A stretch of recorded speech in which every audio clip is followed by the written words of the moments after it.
उन्होंने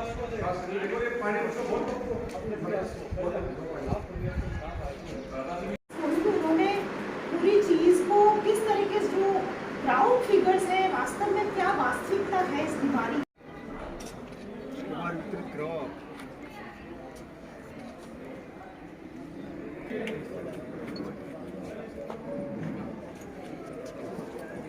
आज बलदेव जी आप एसपीओ है किराना में इन सब काम करेंगे।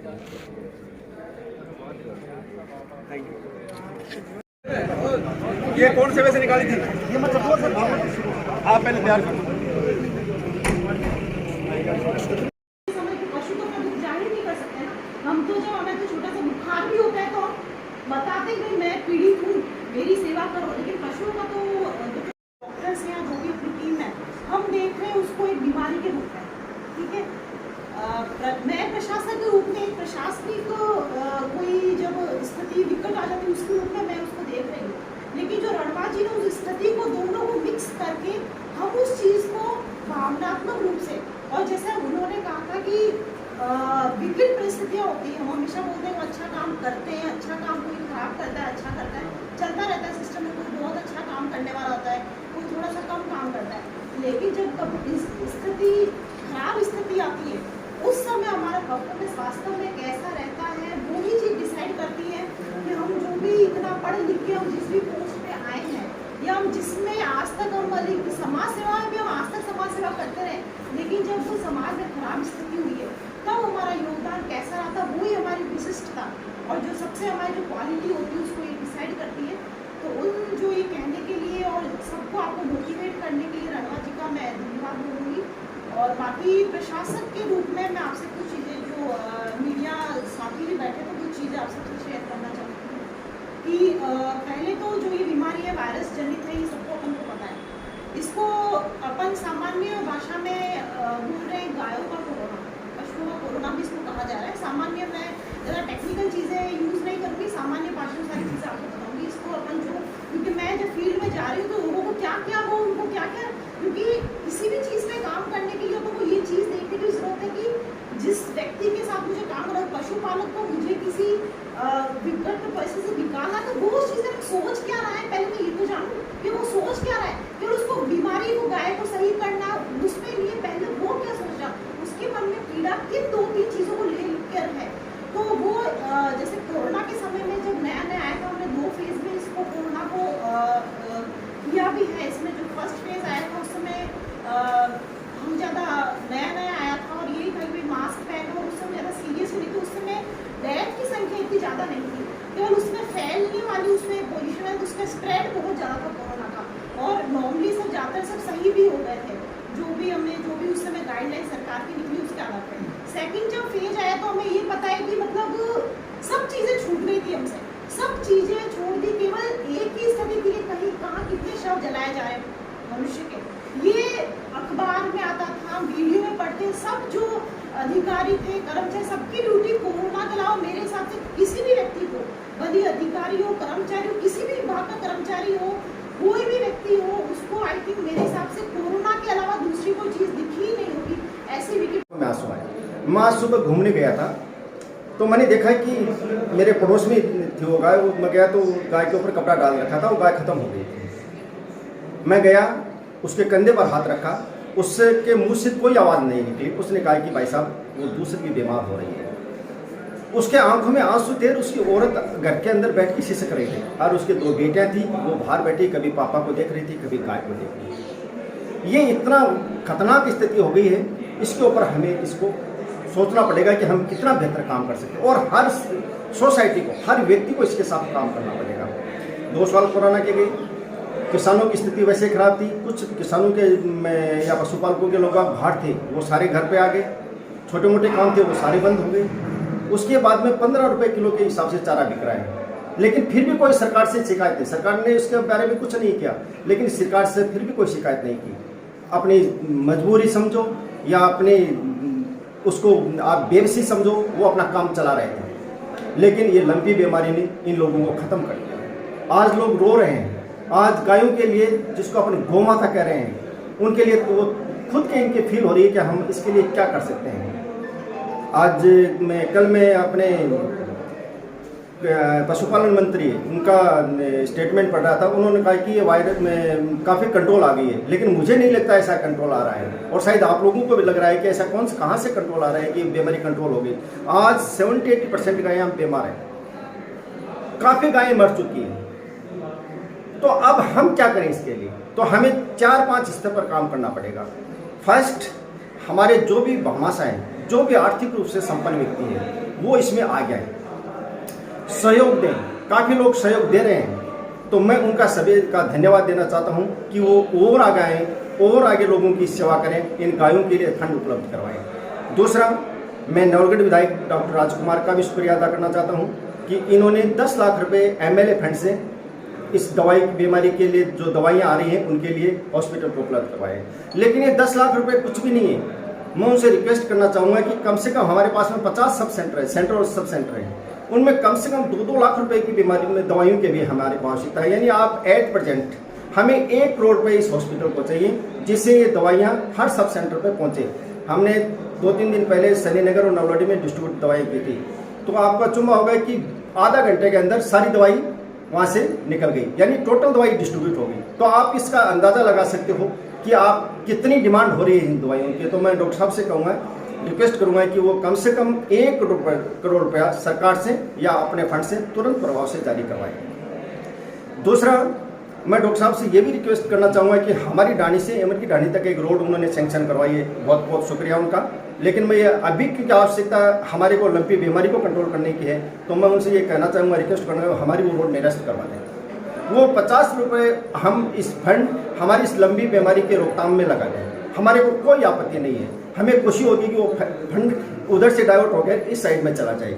नंबर दूसरा, अभी चुनाव आने वाले हैं, काफ़ी लोग चुनावों की तैयारी भी कर रहे हैं, तो मैं जो सभी उम्मीदवार हैं उनसे भी ये कहना चाहूँगा कि आप जितना पैसा खर्च करोगे MLA के चुनाव में या जो आगे जो भी चुनाव है, उसमें से अगर आप 10-15% पैसा भी इन गायों के बचाव के लिए, लंपी बीमारी के लिए खर्च कर दो, या किसानों के साथ मिल जाओ, गौ पालकों के आंसू पूछ दो, तो मुझे लगता है कि आपका काफ़ी हद तक आप लोग आपको पसंद करने लग जाएंगे, आपके लिए तैयार हो जाएंगे, आपके लिए एक भूमिका तैयार हो जाएगी। तो इसको भी आप पॉजिटिव लेके निश्चित रूप से आप कुछ पैसा वहाँ लगाओ, क्योंकि आदमी वोट क्यों देगा? वो उसको देगा जहाँ उसका मन भरेगा। मन क्यों भरेगा? जब आप उसकी पीड़ा में उसके साथ में खड़े होंगे।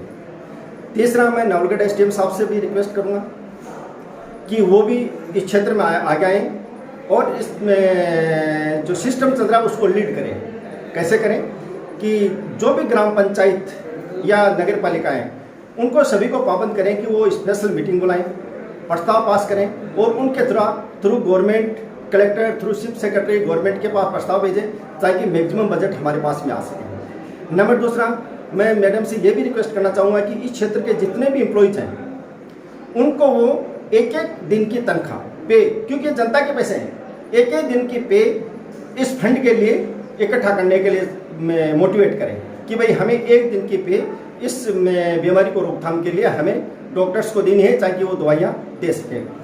तीसरा, मैं मैडम से रिक्वेस्ट करूंगा कि पटवारी और ग्राम सेवक को पाबंद करें कि वो सर्वे करें, सही सर्वे करें कि एक्चुअली पोजीशन में क्या पोजीशन हो रही है। मैं मैडम को बताना चाहूँगा कि हमारा कोरोना टाइम भीलवाड़ा हमारा नेशनल लेवल पे एक मॉडल हो गया था कि भीलवाड़ा में सबसे बेस्ट काम किया। मैं चाहता हूँ कि नवलगढ़ इस लंपी बीमारी को रोकथाम करने के लिए एक मॉडल का रूप बन जाए, तो निश्चित रूप से लोग आगे देखेंगे, हाँ नवलगढ़ में इतना काम हो सकता है कि बाकी क्षेत्र में क्यों नहीं हो सकता। चौथा, मैं जो भी डॉक्टर्स हैं, डॉक्टर यादव और इसकी टीम का तहे दिल से शुक्रगुजार हूँ, बहुत शानदार काम करें, लेकिन और ज़्यादा प्रयत्न करने की आवश्यकता है। हमें हमारे कंफर्ट जोन के बाहर निकलना पड़ेगा। हमें ये देखना पड़ेगा कि मैं इस पेशा में आया हूँ तो ये मेरा धर्म है कि मैं रात दिन इनकी सेवा करूँ, क्योंकि विपरीत परिस्थितियों में अगर आप बेहतर काम करते हो तो निश्चित रूप से आप सर्वश्रेष्ठ पोजीशन पर जा सकते हो। जो भी हमारे देवता हुए हैं या जो भी जिसको हम इष्ट मानते हैं, आप ये देखिएगा वो हर मनुष्य पैदा हुआ है और अपने कर्मों से वो देवता बन गया। तो ये जो डॉक्टर्स हैं, ये जो टीम है, ये हमारे लिए देवदूत का काम कर सकती है। तो इनके लिए बेहतर काम करने का विपरीत परिस्थिति है, उसमें शानदार काम करेंगे, वो ये इनके लिए सर्वश्रेष्ठ विकल्प होगा आगे बढ़ने के लिए।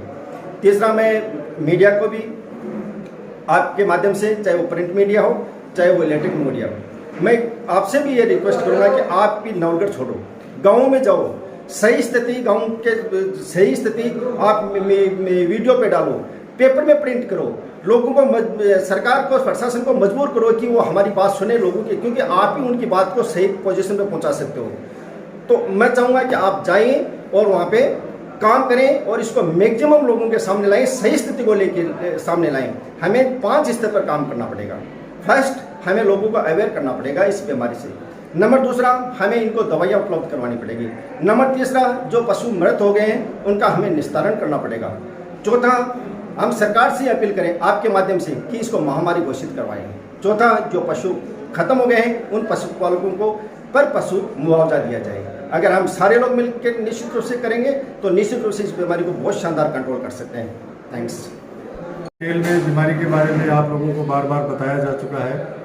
महत्वपूर्ण चीज़ ये है कि आज माननीय एसडीएम साहिबा सुमन जी सोनल ने मीटिंग बुलाई और उस मीटिंग के अंदर पूरा बीमारी का क्या लेवल है, क्या स्थिति है, उन सारी चीज़ों पर चर्चा हुई। और साथ में बाबा साहब BL रणवा जी द्वारा 3,51,000 रुपये की जो मेडिसिन दी गई थी, 21,000 रुपये की नवलड़ी और 21,000 रुपये शनिनगर में तो पहले वितरित की जा चुकी थी।